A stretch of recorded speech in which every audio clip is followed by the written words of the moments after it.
यो कार्यक्रममा स्वागत गर्दै हात्तीसारियन साइन्स एन्ड टेक्नोलोजी कम्युनिटी भनेको नेपाली साइन्स एन्ड टेक्नोलोजी क्षेत्रका कोही मान्छे पनि यो लुज नेटवर्कमा अटाउने गरी हामीले यसलाई सुरु गरेका छौँ।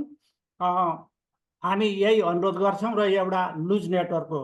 अब यसरी हाम्रो डाक्टर गोपी उप्रेती जो प्रमुख हाम्रो रिसोर्स पर्सन हुन्छ स्पिकर टुडे, अब उहाँलाई स्वागत गर्नका लागि हाम्रो कम्युनिटीको एकजना बहिनी आउनुभएको छ, प्रतिज्ञा Thapaliya.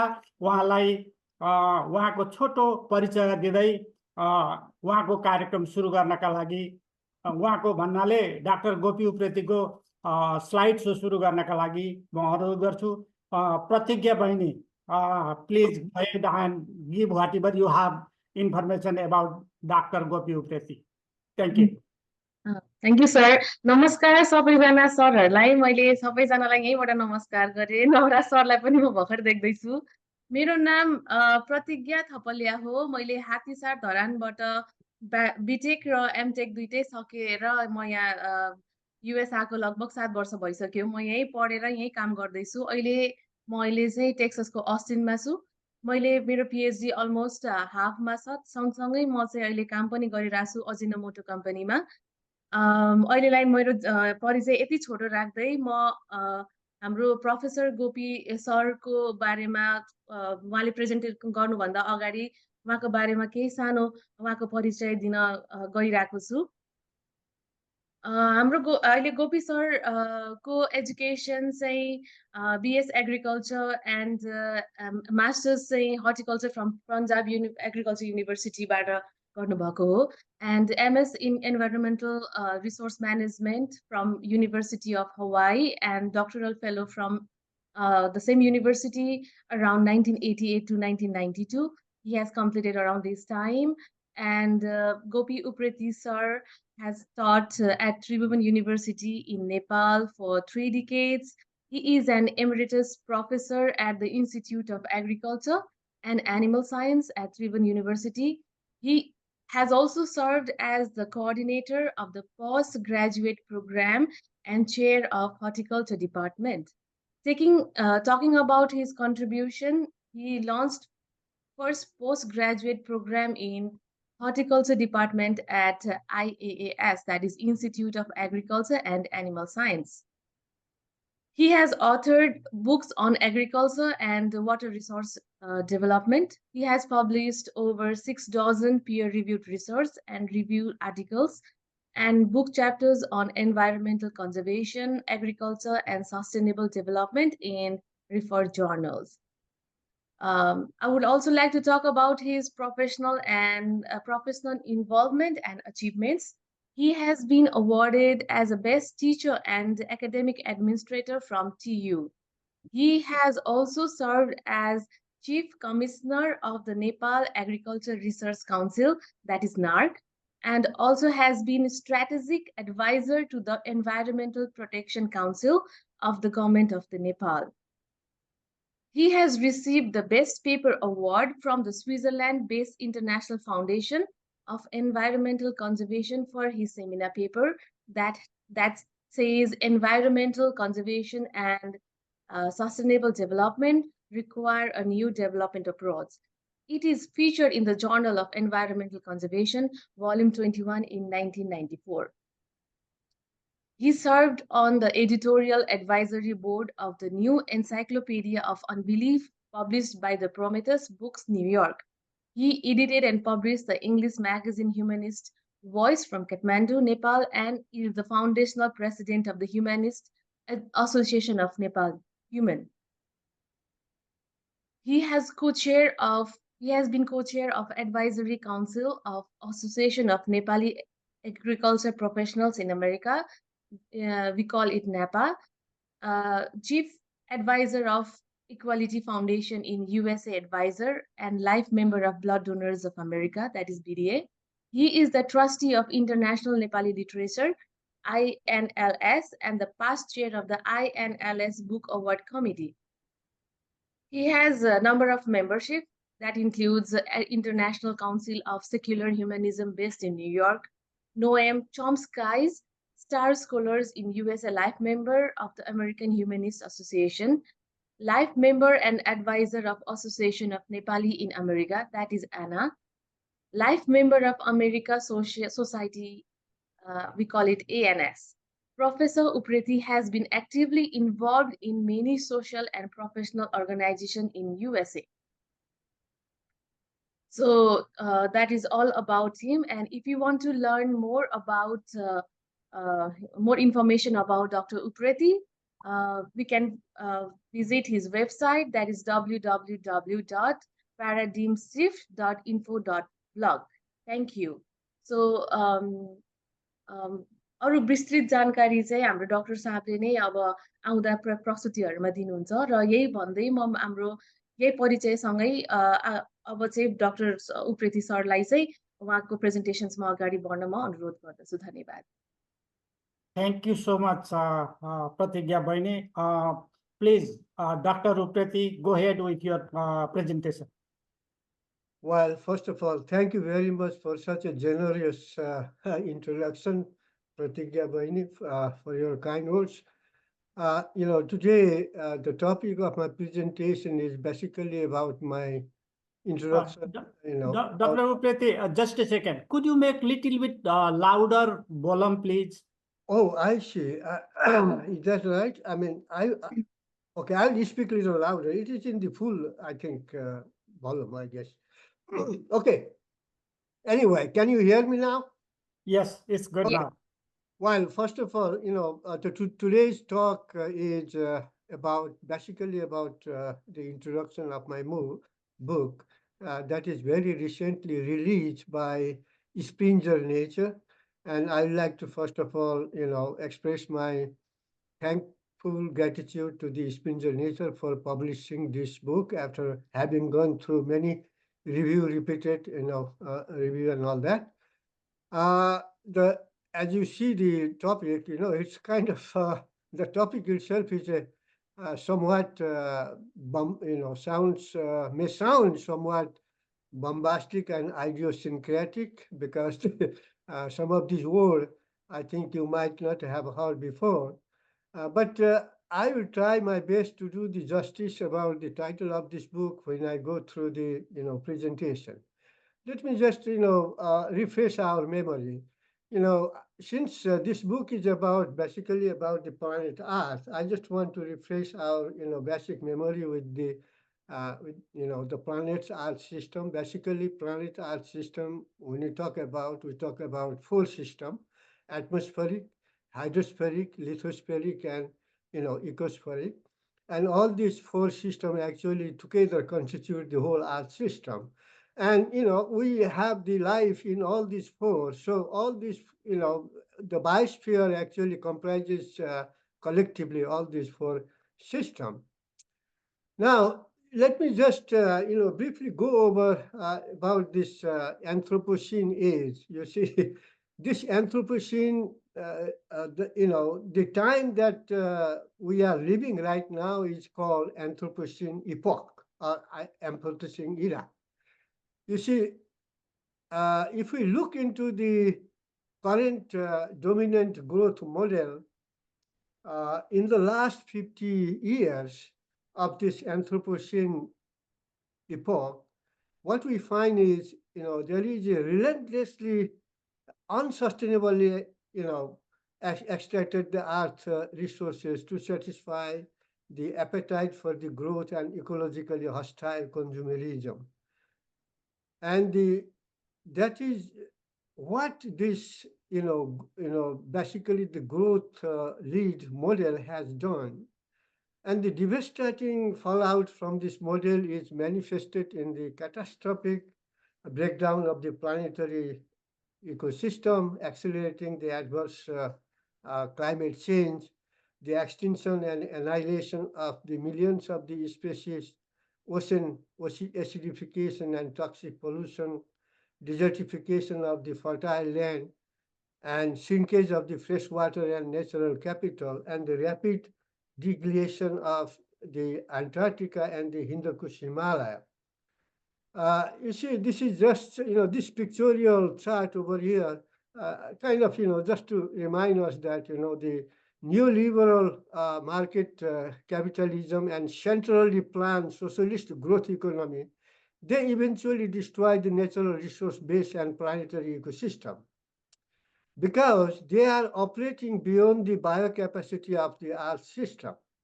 Therefore, a radical shift in our economic, political, social, and cultural structure is required if the catastrophic breakdown of the planetary ecosystem is to be averted. As you can see here, we talk about the global warming and climate change, and the global warming and climate events, they are the direct effect of the increase of the greenhouse emission from the use of the fossil fuels since industrial revolution. And reportedly, almost 556 billion metric ton of the carbon dioxide emission have been added to the atmosphere since 1750. And the atmospheric carbon dioxide alone has increased from 280 ppm to 420 ppm, in 2021. While this pictorial chart just to shows the absurd trust, the truth about the fossil fuel subsidies. As you look over here, according to a recent IMF, report, fossil fuel subsidies surged to a record of $7 trillion in 2023. $7 trillion subsidy. And this subsidy includes for oil, natural gas, and the coal, which is equivalent of 7.5% of the global GDP. And if you look at the history, the fossil fuel industry made, $3 billion every day for the last 50 years, amounting to $50 trillion, more than $50 trillion. You see, that is the kind of the situation we have. And now, this pictorial, chart is self-explanatory. I don't have to explain much here. As you can see here, the ecological footprint and the sustainability Earth system is strong. Is very sustainability Earth system is being compromised. At the current rate of the resource extraction and consumption, we need two Earth. Unfortunately, we have only one Earth. You see, and likewise, in the summer of 2023, the summer of 2023 has been recorded as the hottest year. And this Earth heating is going to increase every year.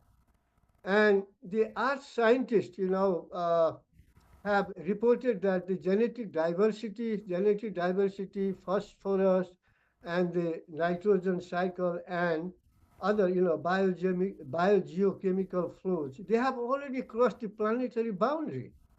And now today I was just reading this morning the Science magazine. There are, two more other, that has already crossed the threshold. So this increase, temperature have caused rapid, glacier receding in the Arctic region and the Hindu Kush region, Hindu Kush Himalaya, and Nepal, occupies the central position of the Hindu Kush region. You see, this is the situation. So against this background, this book, actually very audaciously attempts to integrate insights from multidisciplinary domain with a primary focus on ecology, environmental and earth sciences, global political economy, and development ethics. You see, I have this very difficult, area that I have tried to actually integrate into this book. But so, you see, by drawing open the rich reservoir of the knowledge found in ecology, environment and earth sciences, global political economy, and the development ethics, actually, I propose a new development paradigm, which is called ECOSOCIOCENTRISM, the Earth First paradigm. Hopefully, that can, redirect the current trajectory of the Anthropocene towards SYMBIOCENE, where humanity can live sustainably in symbiosis with other living systems on the Earth. This Anthropocene is a new word. It was coined in 2011.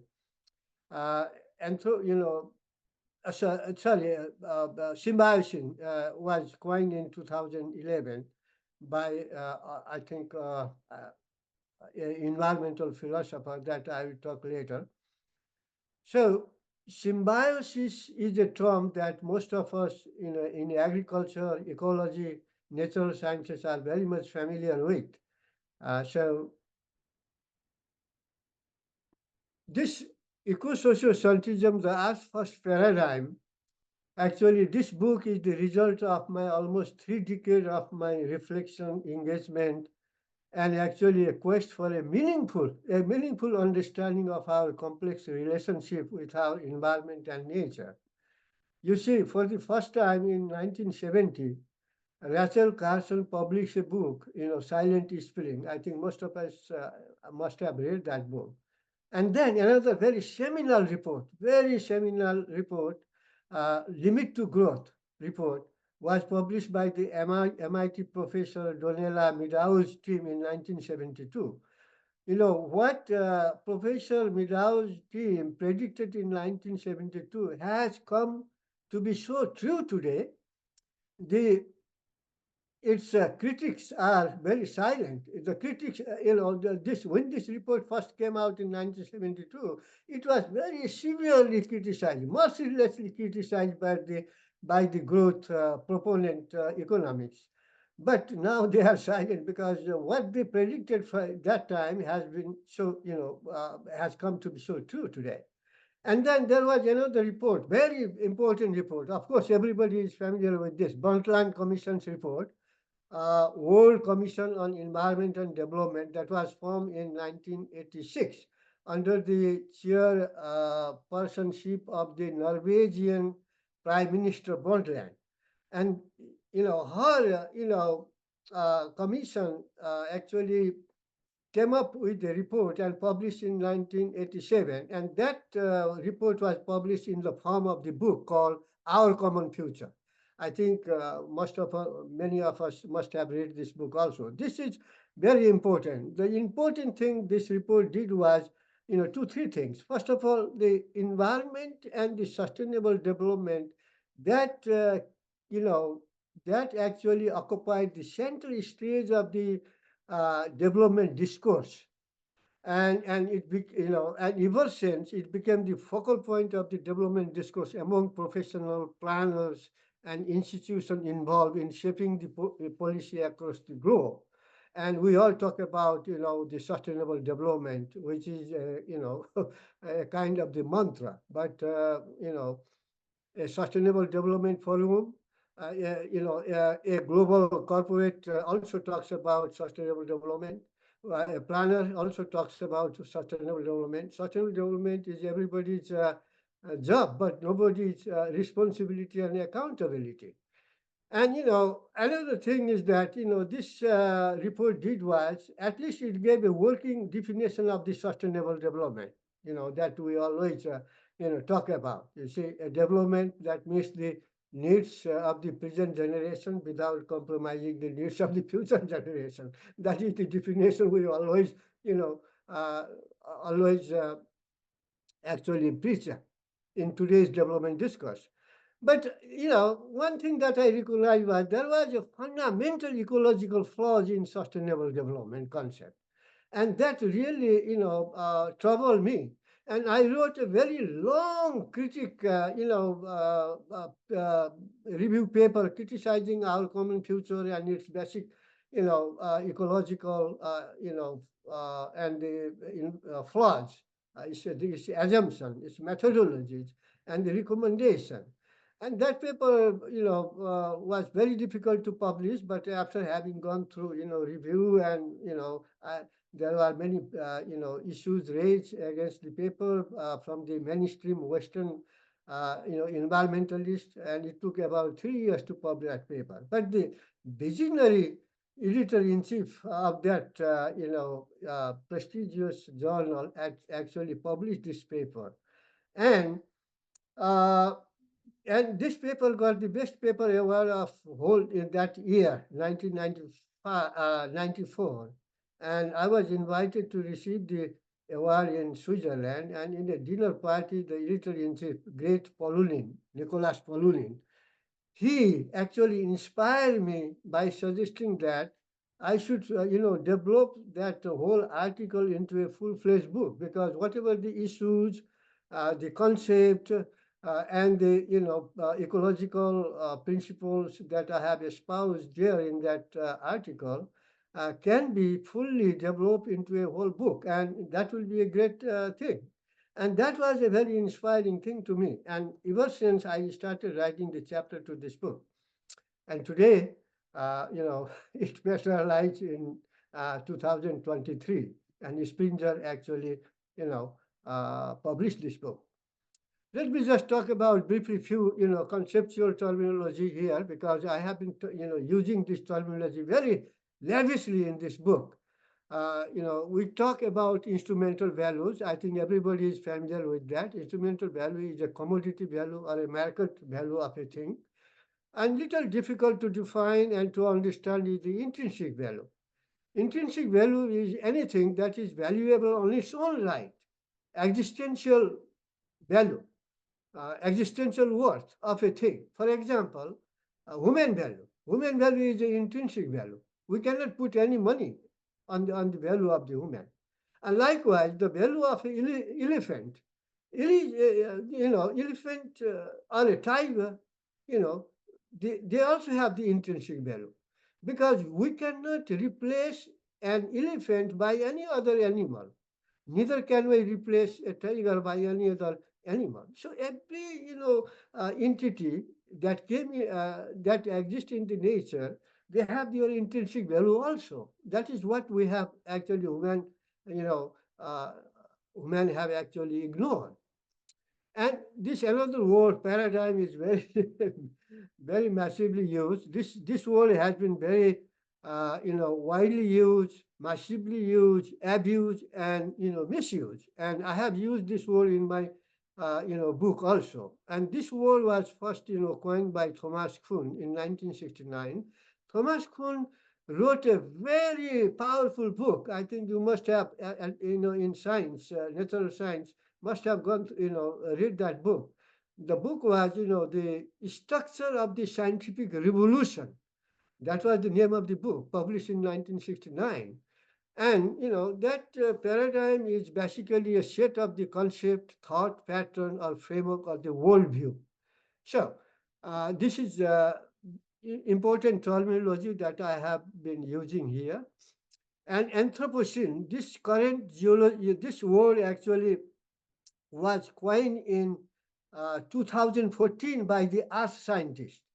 And this word refers to the current geological age of the human activity that has caused earth system breakdown, climate change, and environmental crisis. Because the human, with its science and destructive science and technology, have become so powerful that the human can now change the geomorphology of the whole earth.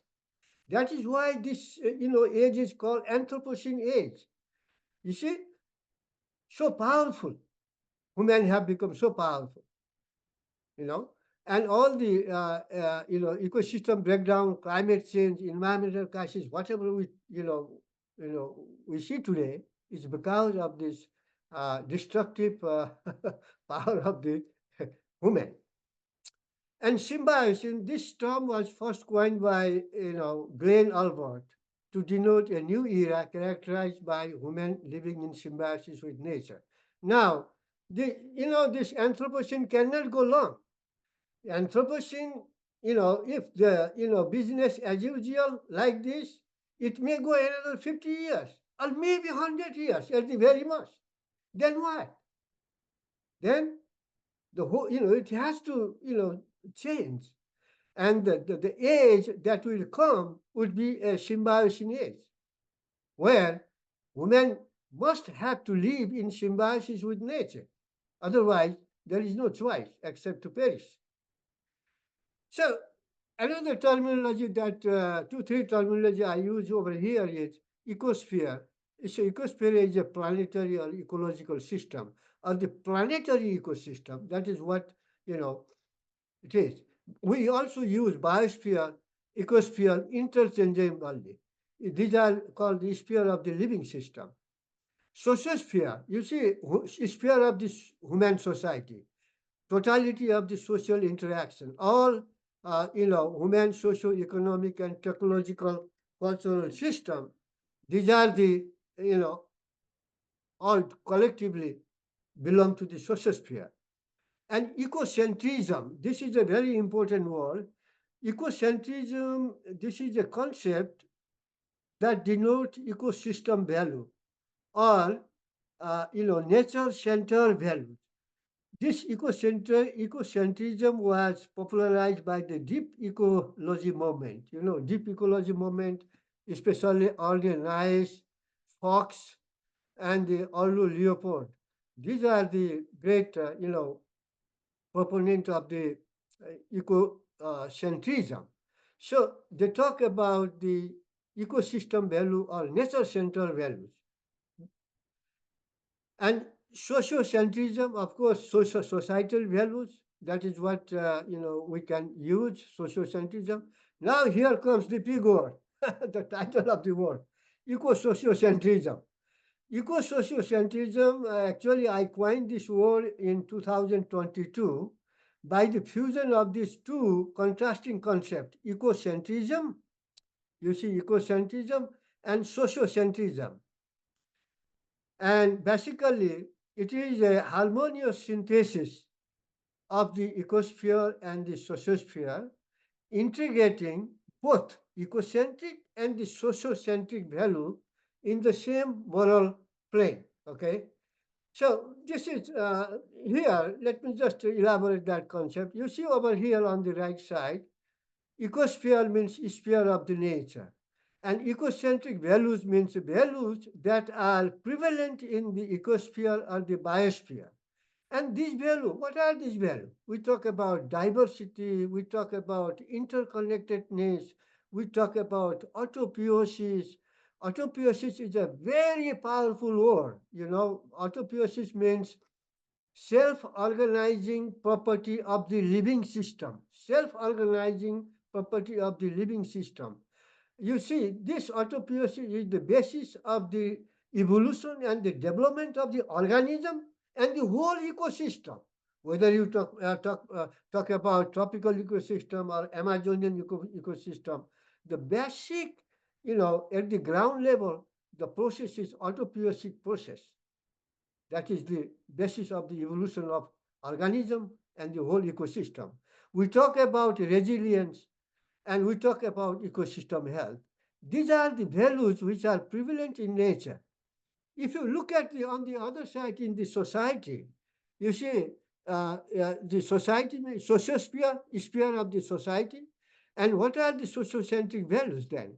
In society also we talk about diversity. We talk about inclusiveness. We talk about interconnectedness. You see, we are interconnected in society, every individual, all social unit, all social, cultural, economic, political, everything interconnected. And we talk about equity, social justice. You see, these are the social values. And if we look at the social values, compare, and compare with the natural, values, in the nature, actually, whatever value we have in society they seem to be a reflection of the same values of the nature. Then that is why we can talk about sociocentric value and the ecocentric value on the same moral plane. In the same moral plane we can talk about. And we can preserve this value in both spheres. And if we can preserve this value in both spheres, we can actually live in a symbiosis, in a symbiotic relationship with nature. That is the whole idea of this book. So the term ecosociocentrism is coined by merging two opposing concepts, ecocentrism and sociocentrism. These two concepts represent contrasting value system, with ecocentrism emphasizing the values of the natural world or ecocentric values, and the sociocentrism focusing on the values of the human society or sociocentric values.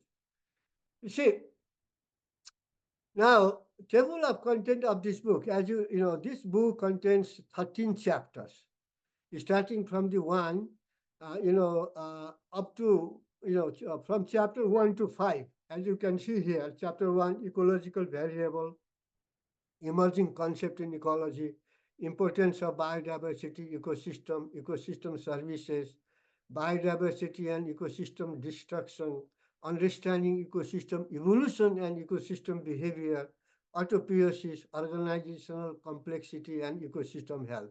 These these 5 chapters are heavily dominated by the perspective from ecology, from biology, evolutionary science, environmental science, all these, 4, areas. Then, starting from 6, satisfaction, human needs and environmental sustainability, the interaction between human and the environment. That starts from there, interface area. And the climate change is a big topic. How climate change has, threatened the humanity in the, in Anthropocene area. I have a small, 1 or 2 page, description of Nepal, Hindu Kush, Himalaya also in this chapter. This is, I try to introduce Nepal there. And valuation of biodiversity, ecosystem services, and natural capital. This is very important. One of the main reasons is the faulty valuation system of current, economic, neoliberal economic system, growth, oriented economy. And this chapter 9 is a huge topic, metaphysics of the dominant development paradigm and its critique. Now, I have, provided the critique of this, current, neoliberal development model and its, philosophical basis. This starting from René Descartes, philosophy and positivist, philosophy, and the empiricist, the philosophy and all that. And also talk about the reformation of the current, neoliberal growth economy. It must be reformed now. The time has come to reform for this.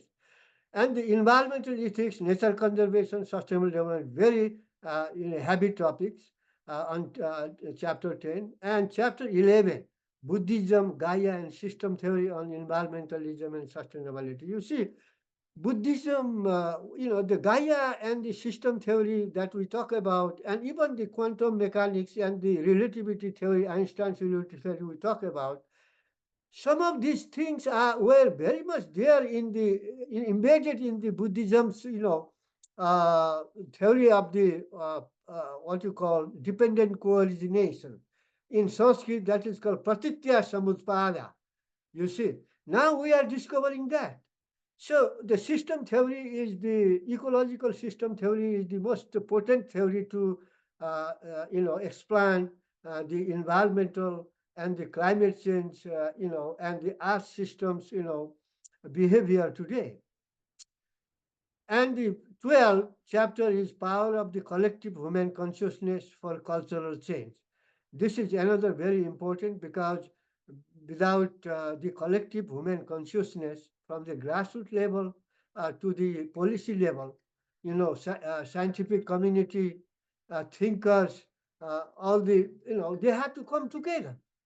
And the, like environmentally informed politicians all have to come together to, make the cultural change. Cultural change is very difficult to do. It's not very simple. And now the chapter 13, the most important chapter, ECOSOCIOCENTRISM. You see, this chapter is the, in a way, synthesis of the previous 12 chapter, you see. And I have introduced this new concept here. And now, what this new concept is basically, what ECOSOCIOCENTRISM, the first paradigm, actually, aims to. I mean, it actually, you see, the ECOSOCIOCENTRISM aims to reconcile the instrumental, relational, and intrinsic values. That values that I talked earlier. and minimize the conflict between ecosphere and the socosphere. You see, whatever the environmental climate change problem we have today is the antagonistic relationship between ecosphere and socosphere. So, and achieve harmonious synthesis of these two tendencies, ecosphere and socosphere, and create a condition to exist in a state of symbiosis, a symbiotic relationship, and finally provide foundation for environmentally sustainable living. That is the whole idea. And why we need a new paradigm then?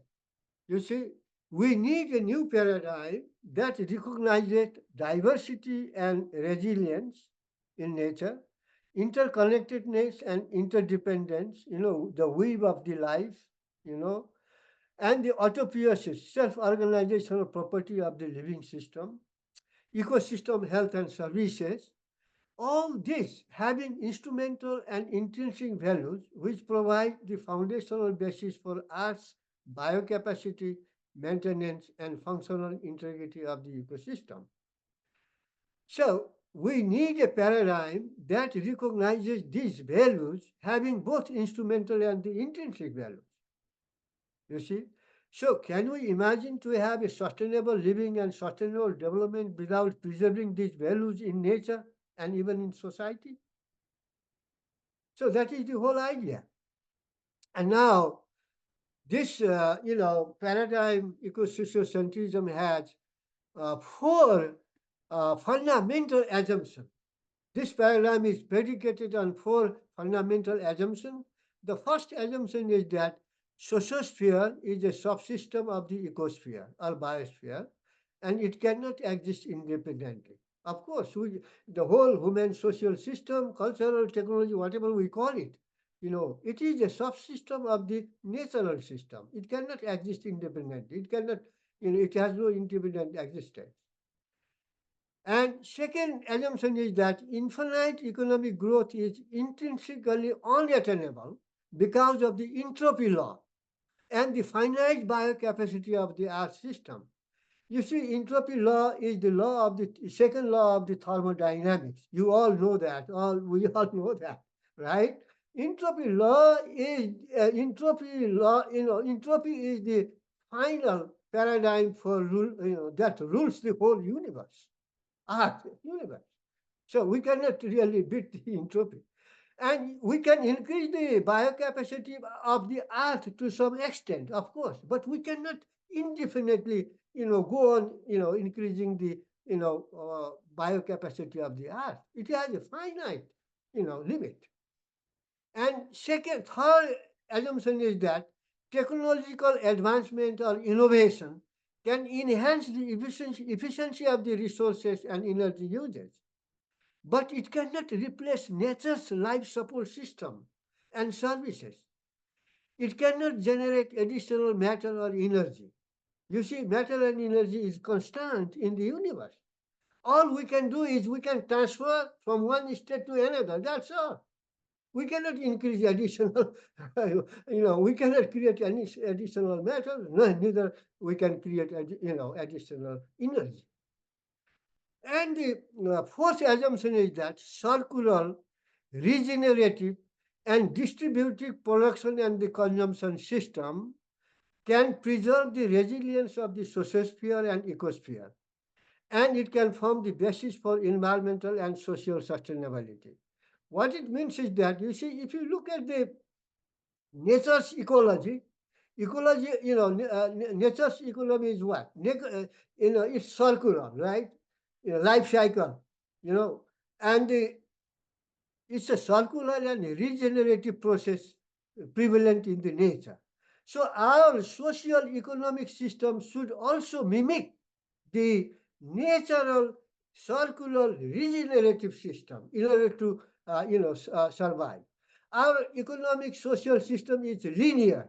The linear development can go to some extent, but it cannot go indefinitely. You see? But the whole natural process is what? Not linear. Natural process is circular, regenerative. So the economic, system has to mimic or at least, align with the natural system. That is the assumption. And now this is very important. This is the conceptual framework of the eco-sociocentrism. Look at here, the Earth-fossil line. You can see two circles here. The bigger circle outside, this circle is the planetary ecosystem, you see, or the ecosphere. And the inner circle, the smaller circle, is the circle of the social sphere. It is the sphere of the society, and the outer sphere is the sphere of the nature, sphere of the ecosphere, or whole planetary ecosystem. Now, important thing we have to understand is this: the nature of the interaction between social sphere and ecosphere. Social sphere and ecosphere, they interact. This nature of the interaction is dialectical. There is a dialectical interaction between sociosphere and ecosphere. Dialectical means sociosphere, there is a reciprocal, impact going both ways. Sociosphere impact ecosphere, and in return, ecosphere also impacts sociosphere. And we have to understand the nature of this, dialectical interaction. As long as this interaction between sociosphere and ecosphere is not antagonistic, it is okay. We can survive. We can, have sustainable living, sustainable development. But as soon as this interaction becomes antagonistic means what? When the, you know, earth resource consumption, waste throughput production, goes beyond the earth regenerative capacity, or earth carrying capacity, regenerative capacity. I am using interchangeably. They are the same thing.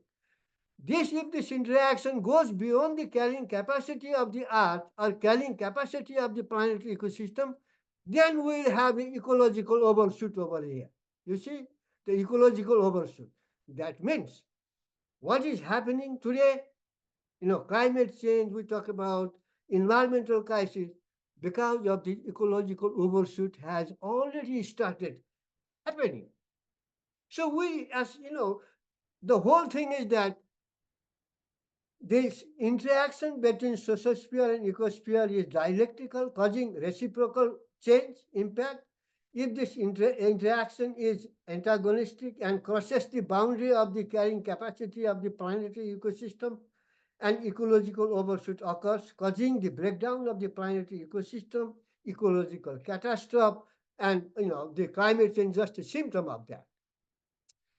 So I have 10 directive principles of the eco-sociocentrism, but I'm not going to discuss all of them because it's going to take a lot of time. We don't have that much time.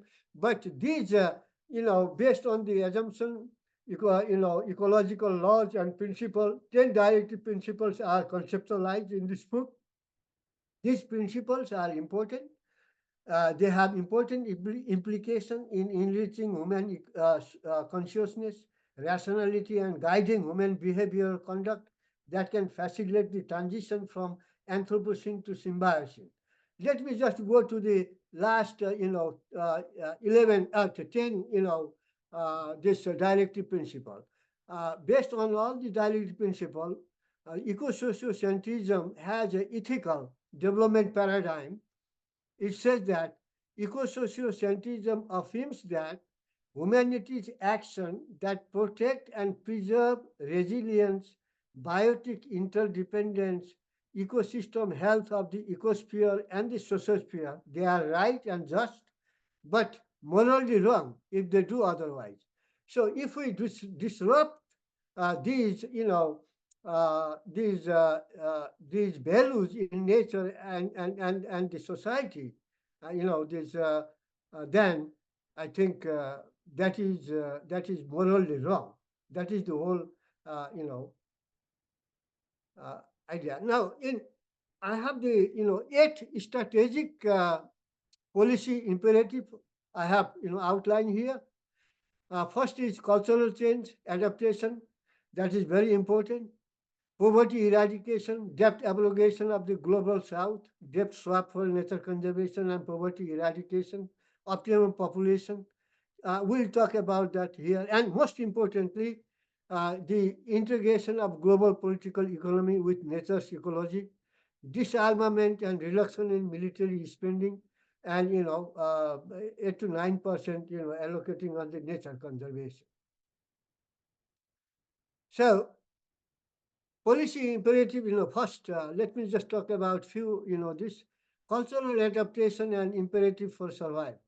It is not nature itself, but rather human culture that requires direction, control, and transformation to ensure the survival of the Homo sapiens on this planet. The crucial question is, can we comprehend the necessity and urgency of ecologically and socially sustainable cultural adaptation? It is possible. But so it is clear that both neoliberal market capitalism and socialist growth model, they will fall and perish together. They must. It will come eventually. They will fall and perish together if they do not align their modus vivendi and modus operandi to the ecology of the nature, the planetary ecosystem. The only question is that when? So, second is that, poverty eradication and debt abrogation, a moral imperative. You see, debt burden of the global south is a grave moral concern. Moral concern that impairs their progress. So what is happening here is that between 2020 and 10 and 2020, the public debt of the global south increased from average 40 to 62% of their GDP. In 2020 alone, Global South paid 400 billion in debt services. 400 billion debt services of 2 trillion debt. Therefore, developing countries allocate over 25% of their national budget revenue to foreign debt servicing. That is a huge amount. And that is also with the destruction of the environment. You see? What I am proposing is that the West, World Bank, IMF, should swap this debt of the global south for the investment on nature protection and poverty alleviation. That is, if we want to live sustainably on planet Earth, sooner or later we have to do this. Optimum population, I think nearly we have 8 billion now. I think Earth can take another, 1 billion, 9 billion. I think by 2050, I think probably we can achieve the optimum population. Should not be a problem. But the one thing is that the Earth has enough resources to satisfy the need of everybody, but Earth does not have resources to satisfy the greed of the corporate, global corporate. That is the main thing. Landscape ecosystem, ecoregionalism, basis for conservation, another very important. Here, ecosystem health should be the pivotal policy guide for environmentally conscious management approach. You see, I don't have to talk much about this. You are all very familiar. Ecoregion and keystone ecosystem. You see, keystone ecosystem, we have to understand this, such as Amazon forest, tropical rainforest, Arctic glacier, Hindu Kush Himalayan ecoregion. Example, representative example. These are necessary to maintain biocapacity and the biodiversity of the earth. So they should be completely, I think the preserved. No commercial activity should be actually, permitted on these keystone ecosystem because they are very vital for the planetary ecosystem. And the protection of the biodiversity ecosystem at the ecoregional landscape level provides the basis to maintain ecosystem health and the biocapacity of the planet. And restoration of the degraded ecosystem, it is happening in a very, I think limited scale, but it is not happening with the, in a very high intensity, with a very high emphasis and intensity right now. And the one good thing is that this ecological restoration, especially on reviving ecosystems that have suffered damage and degradation, the European Parliament's Nature's Restoration Law of 2023. This is a landmark achievement of the European, Parliament. that aims at restoring 20% of the Europe's terrestrial and the marine ecosystem by 2020. This is an exemplar, to enhance example, one best example, noble example to enhance our planet's resilience and biocapacity. You see, why not rest of the world should emulate this such a noble, strategy? We all have to do that. And most important, this is the most important, policy. This book is basically about, revolves about this theme. Integration of ecology and political economy, a foundation for sustainable development. What is sustainable development? A sustainable development is a function of what?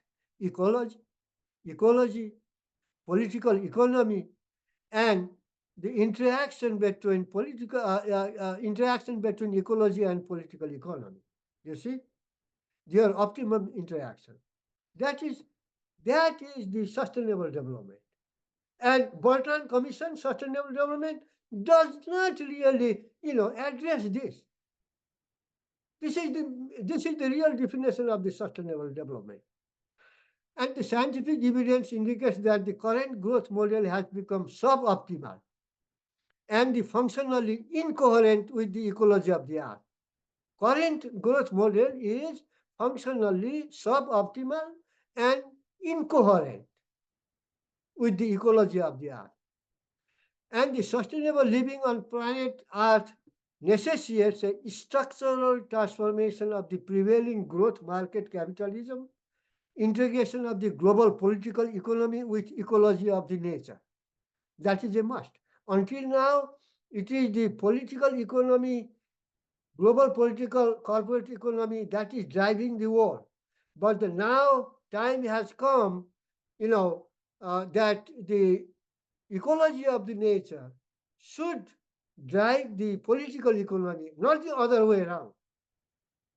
Such structural transformation entail the reformulation of the basic axiom of the growth model, that is reforming neoliberal capitalism, internalization of the environmental cost, natural resource accounting, zero discount on nature, accelerated transition from fossil fuels to renewable energy sources.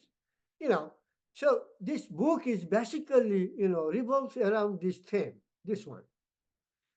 And we don't have to talk about it. I don't want to spend time. Everybody knows this. These are the things that we every day we talk about, and there are some initiative on this line. We talk about green hydrogen, carbon capture, green technology everywhere, solar power, wind power, electric vehicles. Let's not spend time on that. We are famous. Let me just talk about a little bit on this. You see, the global military expenditure in 2002 reached nearly $2 trillion. The largest spender in the United States has nearly 900 billion, and China nearly 300 billion. Russia 86 billion, and India. These are the big military countries. I mean, spender on the this military spenders. So now the thing is that even if 8 to 9% of the global yearly military budget is diverted to the investment on nature, that is protection and conservation of the keystone ecoregion, landscape ecosystem, redevelopment of the earth degraded ecosystem, and poverty eradication, the current unfortunate trajectory of the Anthropocene can be changed in 1 decade. You see, weapons of the mass destruction, nuclear, chemical, biological weapons, they are increasing. And you see, the armament and military madness of the USA, NATO, China, Russia, India, and others, they have become the biggest threat to humanity and the planet Earth, actually. Only United States has the power and the capability to change this scenario, but very difficult to pursue American military industrial complex, which is so powerful. Even if a visionary leader emerges in the political landscape of United States, almost impossible for him to make, big appreciable change. But it is possible, with a pragmatic environmental and development ethics, empowered or guided by Buddhism, Gaia, and system theory, which shares a common foundation of the interconnectedness and interdependence, emphasizing the need for harmonious relationship with nature. You see, sooner or later we have to come down to a level where we need to rethink everything. You see, basically it is the human consciousness. If you look at the evolution of the human consciousness, as human consciousness evolved to a higher level, as you can see here, the compassion and the enriched wisdom and the sense of interrelatedness with other increases. You see, at the lowest level, our interrelatedness is, so small over here. When the human consciousness increases to a higher level, and we can see our interrelatedness expanding. So, this is the thing. So in conclusion, what I can say is this: the current neoliberal and centrally planned socialist growth model failed to recognize the fact that human socio-economic and cultural system must operate within the biocapacity of the earth. ECOSOCIOCENTRISM, the Earth's first paradigm, calls for a transformative change in the dominant growth model to align with the ecological system and sustainable living. The assumption, directive principles, and the strategic policy imperatives entailed by eco-sociocentrism can make this transformation possible. It is a logical and necessary path we must embark upon if we wish to prolong our sustainable living on planet Earth. Let me just, quote this. Einstein impeccably evokes the vision of my book. What Einstein says is this: a human being is a part of the whole called by us, the universe, a part limited in time and space. We experience ourselves, our thought, and our feeling as something separate from the rest, a kind of optical illusion of our consciousness. This delusion is a kind of prison for us, restricting us to our personal desire and affection for a few persons nearest to us. Our task must be to free ourselves from this prison by widening our circle of understanding and compassion to embrace all living creatures and the whole of nature in its beauty. Einstein, he reflects very much what Buddhism reflects. See, another very important, this is a great ecologist, Marshall Bergson. He says that the economy of nature and ecology of man are inseparable. And attempts to separate them are more than misleading, they are dangerous. Man's destiny is tied to nature's destiny. And the arrogance of the engineering mind, look, arrogance of the engineering mind does not change this. A man may be a very peculiar animal, but is still a part of the system of nature. While this concludes my presentation, now you might wonder what I might have, come up in a Nepali translation of this book. Eco-sociocentrism I translated into Paryabaran Samaj Kendrit Bad. Paryabaran Samaj Kendrit Bad. Earth first paradigm, Prithvi Pratham Vishwadrishti. Earth first paradigm, Prithvi Pratham Vishwadrishti. Sustainable living, Digo Jivan Hetu. So, Paryabaran Samaj Kendrit Bad, Digo Jivan Hetu, Prithvi Pratham Vishwadrishti. This is the proximate, this is not a very good translation, but perhaps the approximate translation into Nepali of eco-sociocentrism, the Earth first paradigm for sustainable living. And as you can see over here, ecocentrism means we can call it Paryabaran Kendrit Bad. Ecocentrism, Paryabaran Kendrit Bad. Sociocentrism, Samaj Kendrit Bad. I made a hybridization. hybridization between Paryavarana Nivasa and came up with ECOSOCIOCENTRISM. Look at here. So is hybridization is Paryavarana Samaj Kendri's back. Thank you very much. I think I must have taken more time than allocated to me. But collective human consciousness can help us realize the Earth First paradigm. If we do not embrace the Earth First paradigm, we will be sailing in a leaky boat on a stormy sea. A leaky boat on a stormy sea. Actually, we are already in a leaky boat. Thank you very much.